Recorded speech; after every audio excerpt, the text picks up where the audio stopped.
India पर उत्तर प्रदेश के बागपत जिले से इस वक्त सनसनीखेज खबर आ रही है। बताया जा रहा है कि एक मस्जिद में एक महिला और दो बच्चियों के शव मिलने से इलाके में हड़कंप मच गया है और जानकारी ये भी मिल रही है कि शव उठाने को लेकर लोगों ने हंगामा किया। मौके पर पुलिस के आला अधिकारी मौजूद हैं। पूरी जानकारी के लिए हम सीधे फोन लाइन से जुड़ते हैं आई इंडिया के editor in chief doctor Pankaj Singh Gaur ji के पास। तो सर, ये बागपत जिले में कहां का मामला है? कौन वो मस्जिद है जहां पर महिला और दो बच्चियों के शव मिले हैं? किस जो शिनाख्त हुई है शव की, किस रूप में हुई है? इस वक्त अगर देखा जाए तो वहां पर क्या हालात हैं? देखिए प्रियांशु, आपको बता दें, पश्चिमी उत्तर प्रदेश का ये बागपत जनपद है जहां से बहुत ही दुखद समाचार आ रहा है और पुलिस के लिए भी एक परेशानी का प्रश्न इसलिए बन गया है क्योंकि मस्जिद के अंदर एक मौलाना, एक इमाम के परिवार का खात्मा कर दिया गया है। बेरहमी से हत्या की गई है। मस्जिद में ही मकान पर रह रहा था मौलाना, जो इमाम था उसका, और ये बड़ी मस्जिद है जहां पर वो रह रहा था। और यहीं पर आपको बता दें कि उसकी पत्नी, उसके दो मासूम बच्चों की नृशंस हत्या की गई है। शवों को उसी मस्जिद की छत पर फेंक दिया गया। मामले की जानकारी तब होती है जब बच्चे पढ़ने के लिए मस्जिद पहुंचते हैं और वहां पर जो हालात देखते हैं, हालात के बाद बच्चे रोते, चिल्लाते, चीखते बाहर आते हैं और बताया जाता है कि ये इस प्रकार की वहां पर देखने को मिल रहा है। लोग जब जाते हैं, देखते हैं तो वहां पर एक महिला और दो मासूम के शव अलग अलग पड़े हुए थे, खून से पूरा लथपथ थे। आपको बता देते हैं, ये दरअसल बागपत का दोघट थाना क्षेत्र है। ये गांगनौली गांव, यहाँ पर एक बड़ी मस्जिद जो है उसी के इमाम हैं इब्राहिम। इनकी 30 वर्षीय पत्नी इसराना, 5 वर्षीय बेटी सोफिया और 2 वर्षीय बेटी सुमैया, इन सब की हत्या कर दी जाती है। 13 हत्याकांड हुआ है। तीनों के शव मस्जिद स्थित इमाम के घर के अंदर मिले हैं। इसराना का शव जमीन और दोनों बच्चियों के लहूलुहान शव चारपाई पर पड़े हुए थे। इमाम देवबंद गया हुआ था। सूचना के बाद पुलिस के आला अधिकारी मौके पर पहुंचते हैं और शवों को कब्जे में लेकर घटना की जानकारी जुटाने लगते हैं। लेकिन शव उठाने के दौरान जबरदस्त तरीके से हंगामा होता है। पुलिस और आक्रोशित लोगों के बीच झड़प होती है। लोग बेहद नाराज हैं और एसएसपी समेत तमाम अधिकारी पहुंचते हैं। यहां तक कि डीआईजी कलानिधि नेथानी भी मौके पर पहुंचते हैं। डॉग स्क्वाड की टीम पहुंचती है, फॉरेंसिक टीम पहुंचती है, तमाम पहलुओं पर जांच पड़ताल शुरू करती है। कई टीमों का गठन किया गया है एसपी के नेतृत्व में खुलासे के लिए। बागपत पुलिस के सामने बेहद चुनौतीपूर्ण है 13 हत्याकांड का खुलासा, क्योंकि आपको बता दें 2 एंगल बताए जा रहे हैं इस हत्याकांड के पीछे। एक पुरानी रंजिश को खंगाल कर देखा जा रहा है, तो दूसरा जो मामला है वो ये बताया जा रहा है लूटपाट तो नहीं कहीं की गई है, क्योंकि मौलाना देवबंद गया था। और सबसे बड़ी बात ये है, जब ये इस वारदात को अंजाम दिया गया तो उस दौरान सीसीटीवी फुटेज बंद थे, यानी बड़ी रेकी हुई है। वो जानकार लोग हैं जिन्होंने इस प्रकार के हत्याकांड को अंजाम दिया है। उन्हें पता था कि मस्जिद के इमाम इब्राहिम आज देवबंद जाएंगे, क्योंकि वहां अफगानिस्तान के विदेश मंत्री का आगमन हुआ है।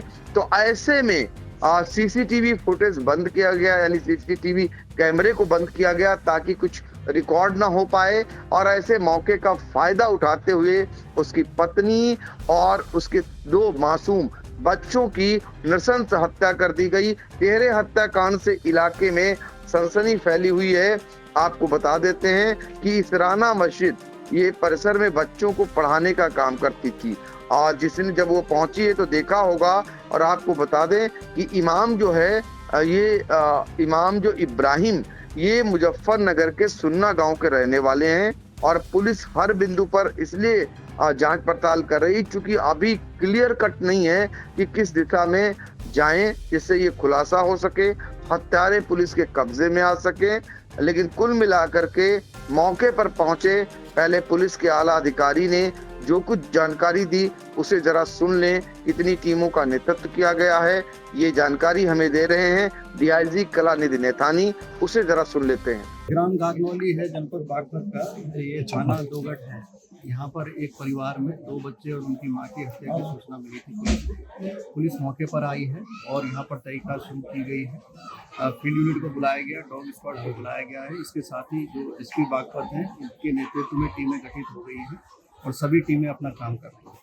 अभी तक के जो मौजूदा साक्ष्य हैं उसके आधार पर टीमें अपना काम कर रही हैं। जो भी साक्ष्य सामने आते हैं या जो भी उनको इसका वर्कआउट होता है उससे शीघ्र आप लोगों को अवगत कराया जाएगा। और बाकी डिटेल ब्रीफिंग एसपी बागपत आप देखिए। इसका भी पीएम रिपोर्ट भी अभी नहीं आई है। पीएम रिपोर्ट से स्पष्ट हो जाएगा कि क्या हथियार इसमें इस्तेमाल और क्या।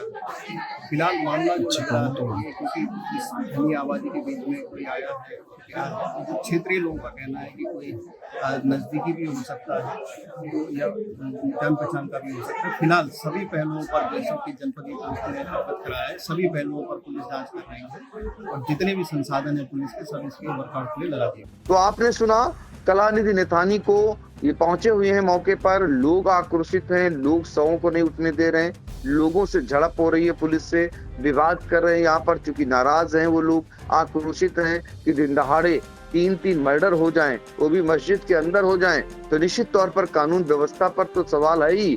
सबसे बड़ा सवाल इस बात का है कि आबादी के पास इस तरीके की घटना को आखिर किसने अंजाम दिया और उसका भान भी नहीं हो सका, पता भी नहीं हो सका, लोग जान भी नहीं पाए। बहुत सारे ऐसे सवाल हैं जिनको लेकर लोग नाराज हैं। पुलिस ने उन्हें समझा लिया है, शवों को पोस्टमार्टम के लिए भेजने की तैयारी कर ली गई है। फिलहाल घटनास्थल पर SP Suraj Kumar Rai, ASP Praveen Kumar Chauhan, CO Vijay Kumar ये पहुंचे हुए हैं। आसपास के थानों की फोर्स को भी बुला लिया गया है। तमाम पहलुओं पर बातचीत यहाँ चल रही है, लेकिन सबसे बड़ा सवाल यही है कि हत्या के पीछे का कारण क्या है। आखिर जो इमाम है मस्जिद के, उनके पूरे परिवार के खात्मा करने वाला कौन है, ये बड़ा सवाल है। अब देखना होगा कि कैसे इसको आप पुलिस खुलासा करती है। फिलहाल जो है फॉरेंसिक टीम और उच्च अधिकारी मौके पर डटे हुए हैं और यहाँ पर पुलिस ने घटनास्थल को चारों तरफ से घेर लिया है, क्योंकि साक्ष्य जुटाए जा रहे हैं। पूरे इलाके में तनाव का माहौल है। अब पुलिस सिर्फ लूटपाट और रंजिश से जोड़कर देख रही है, उसी पर खुलासे की नजरें गड़ाए हुए है कि ये आधार बन सकते हैं खुलासे का। इन पहलुओं को खंगालने में जुटी हुई है, यानी जांच कई कोणों से की जा रही है, लेकिन 2 अहम बिंदु हैं। इसीलिए एसपी के नेतृत्व में टीमों का गठन किया गया है। अब कितनी जल्दी सफलता मिलती है ये देखना लाजमी रहेगा, क्योंकि अपने आप में बागपत में इस प्रकार की घटना ने इलाके में सनसनी मचा दी है। लोग दहशत में हैं, लोग डरे हुए हैं कि मस्जिद में इस प्रकार की वारदात हो सकती है, तो फिर आदमी सुरक्षित कहाँ है, ये बड़ा सवाल बना हुआ है। जी बिल्कुल। तो बड़ी खबर इस वक्त उत्तर प्रदेश के बागपत जिले के दोगट थाना क्षेत्र के गांगनौली गांव से आ रही है, जहां पर गांव में बड़ी मस्जिद के इमाम इब्राहिम की 30 वर्षीय पत्नी इसराना और 5 वर्षीय बेटी सोफिया, 2 वर्षीय बेटी सुमैया की दिन दहाड़े नृशंस हत्या कर दी गई। जिसके बाद जब शव उठाने के लिए पहुंचे वहां पर, तो लोगों ने उसका विरोध किया, हंगामा शुरू कर दिया और हंगामे को देखते हुए मौके पर डीआईजी, एसपी, एएसपी समेत तमाम पुलिस के आला अधिकारी हैं और समझाने बुझाने का प्रयास कर रहे हैं और तीनों शवों को पोस्टमार्टम के लिए भेजा जा रहा है। और इसके खुलासे के लिए जो है 3 टीमों का गठन किया गया है। अब कब खुलासा होता है इसकी भी जानकारी इंडिया दर्शकों तक पहुंचाने का काम करेगा।